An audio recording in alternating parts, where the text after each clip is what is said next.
Live and at large, it's the one 9/11 mystery that endures. World Trade Center building number 7. You hear that? Keep your eye on that building. It'll be coming down soon. I do believe that it defies physics for the World Trade Center Tower 7, Building 7, which collapsed in on itself.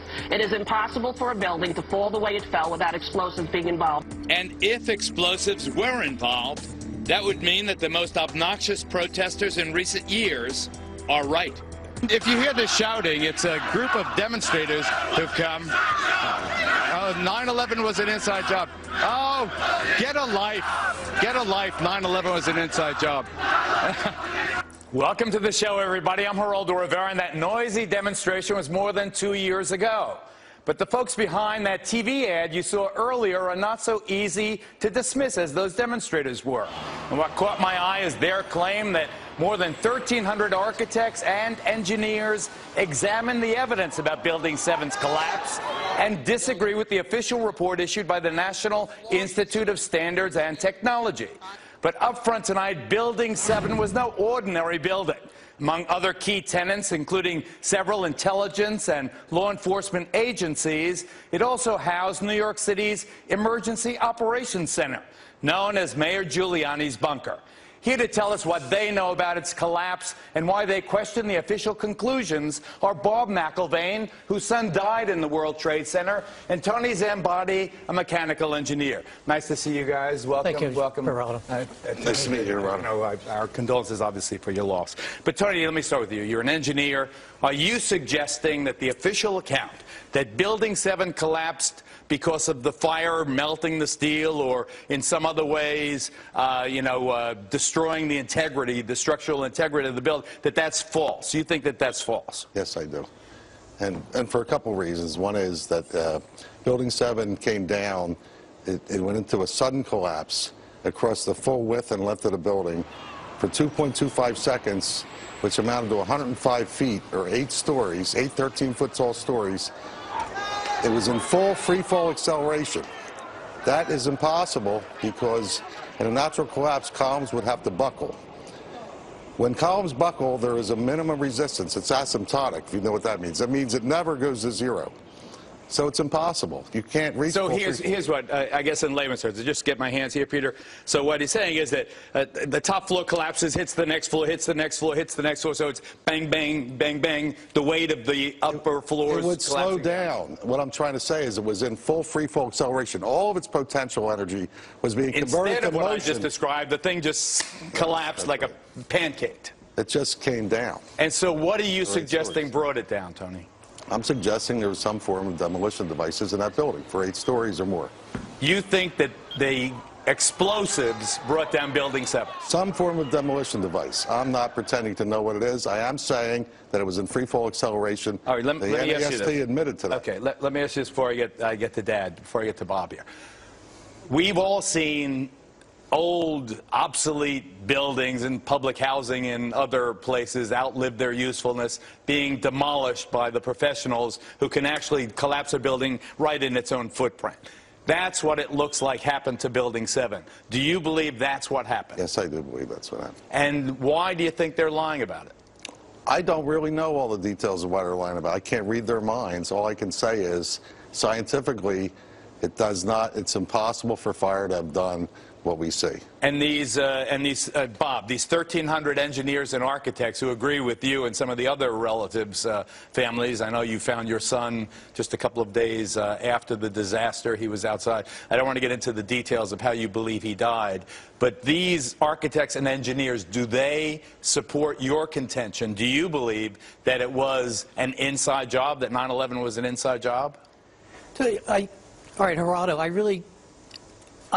I believe it was an inside job, okay? I'm here you believe our government? All right, wait, look, please. But the thing is, we don't have enough time to get into the reasons of that.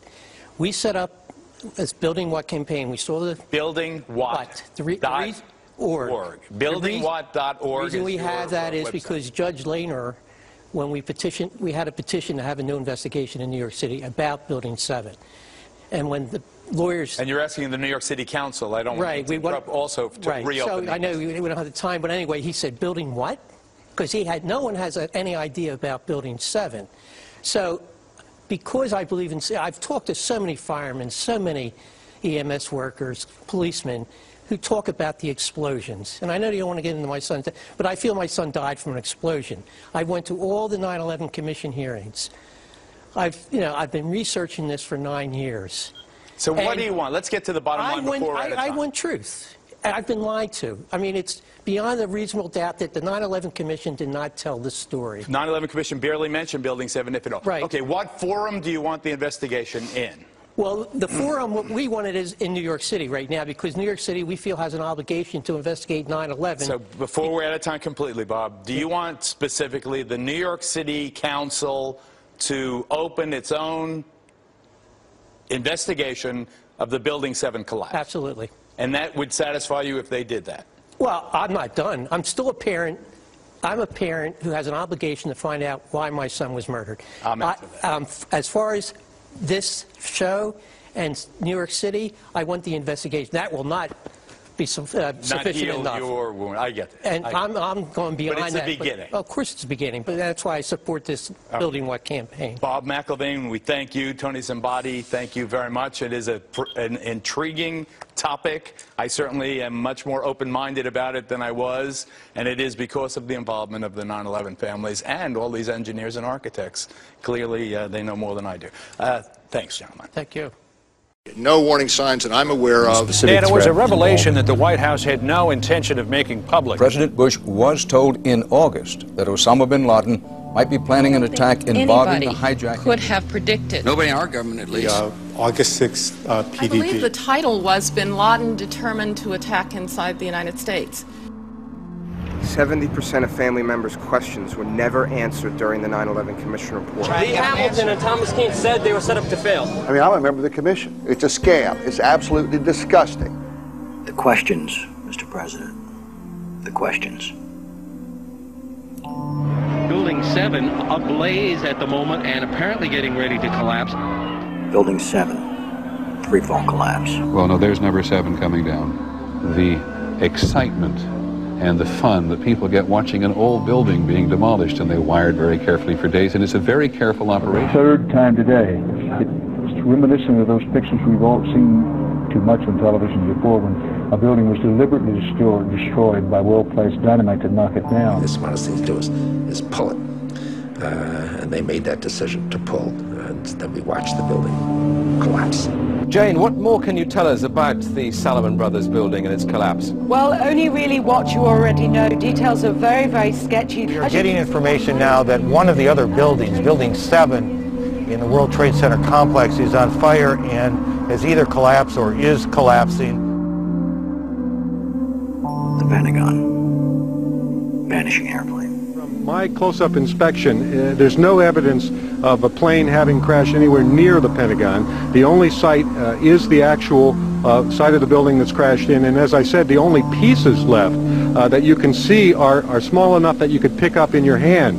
There are no large tail sections, wing sections, a fuselage, nothing like that anywhere around, which would indicate that the entire plane crashed into the side of the Pentagon.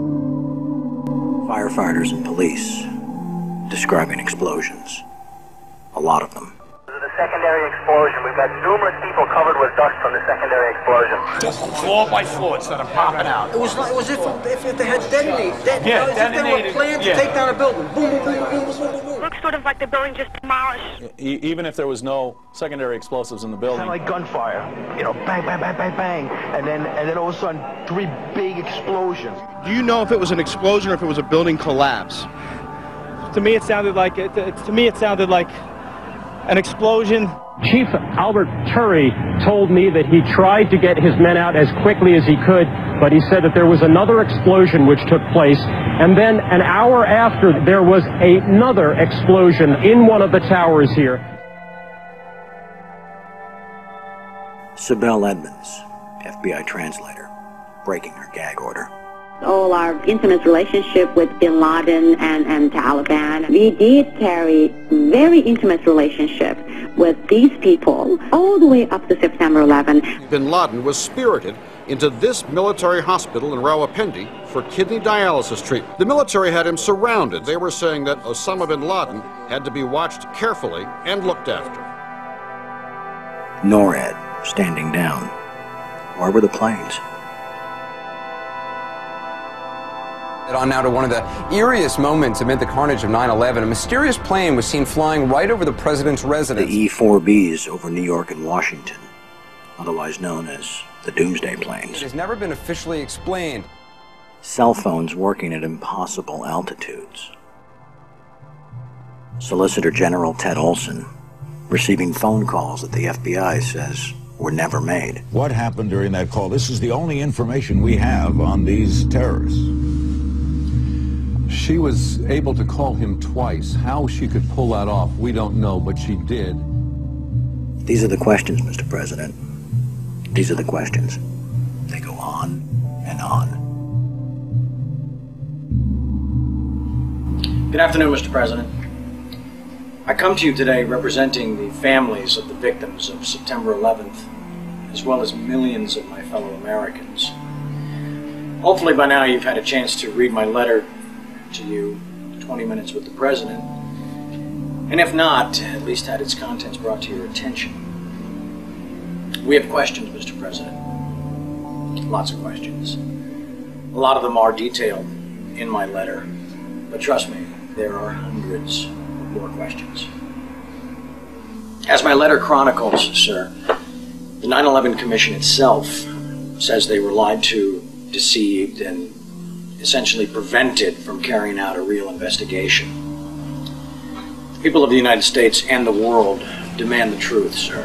We have to continuously ask questions. That's what a patriot does. That's what a true American does. We ask questions. You, sir, have the power as well as the responsibility to initiate a truly independent congressional investigation into the events of 9/11 as well as its aftermath.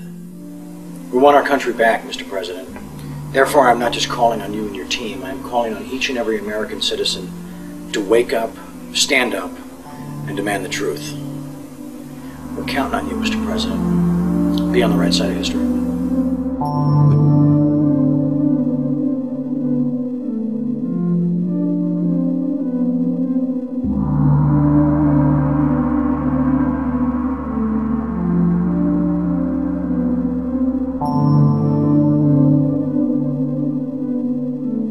Are you now saying that they weren't asking to block an investigation? An investigation must not interfere with the ongoing efforts to prevent the next attack. Senator Tom Daschle said last week that you called him several times and urged him not to investigate the events of September 11th. Tom's wrong. He has, I think, in this case, well, let's say a misinterpretation.